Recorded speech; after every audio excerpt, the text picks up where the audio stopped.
Hi everyone, this is Meir. I was for 2 weeks in a cold place in Canada, although this time it was kind of moderate. And however, it was wonderful to be in real winter because here in San Francisco, especially today, was a wonderful sunny day. And I walked a lot today, but it was wonderful to actually experience the snow. It's so different. You can't simply leave the house at 4 Fahrenheit degrees. You have to wear 5 sweaters, a coat, long johns, your pants, and boots. But when you're there, it's so fresh and it's so beautiful. So that's what I had in the last 2 weeks. Nice vacation. You'd imagine that I'm from the Middle East, from Israel, so I would love to have heat and sun. And indeed, in Israel, it was more like 80 degrees on December. But um, it's nice to experience all kinds of ways of being. Today, I want to talk to you about emotions and vision. I normally don't talk about it a lot because I work a lot with the physical aspect of poor vision and help it a lot. But there is something to say about the emotions and vision. Many people lose their vision for emotional reasons. In third grade, many times kids start to feel the fact that life isn't going to be any different. It's going to be as boring as ever, and they have to sit and be bored for the best of their day. And many times it leads to fuzzy vision. The problem is when the kid is being sent to the nurse, and then the nurse brings the kid to an optometrist or ophthalmologist, they determine that the poor vision is there to stay. They fit them with glasses, and there, the poor vision is there to stay. It would have been so much better if they just allowed a time to pass without having glasses, and the kid most likely would see better. Then other kids who saw well in third grade may start to lose their vision in high school. They saw a sweetheart, they saw somebody they're very interested in, and they didn't care about anything else in their life. And they looked at everything through fuzziness as if there's a curtain in front of their eyes, because all they could think about is the wonderful teenage that they ended up liking. At that point, a nurse can do the damage of saying, that's how your vision is, now you need glasses, and send that person to the optometrist. I know of one lady who had a divorce, and she ended up seeing the whole world in a fuzzy way, as if there is a curtain in front of her. And everybody told her, go to the optometrist. And she was then in her 40s.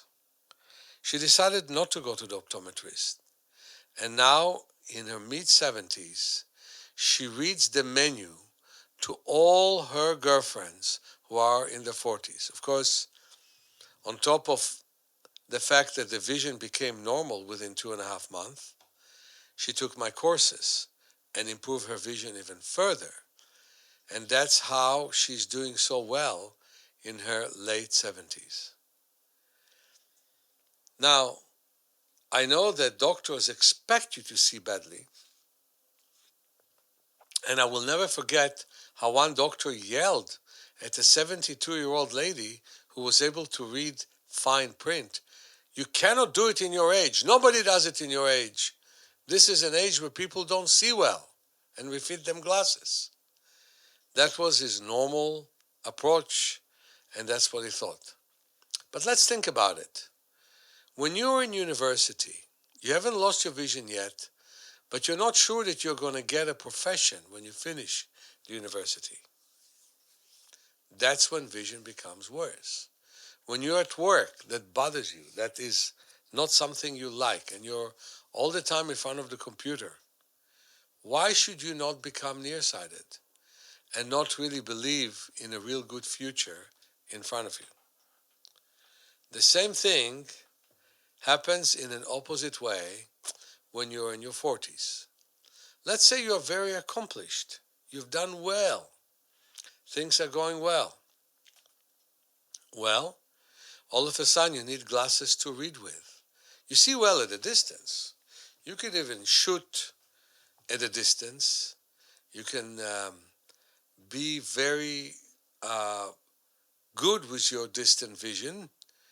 Uh, you can shoot a target, and those of you who hunt could shoot animals, but you can't read that newspaper anymore.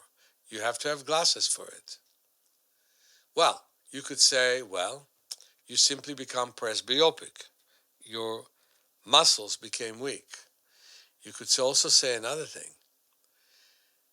You feel that life is the same.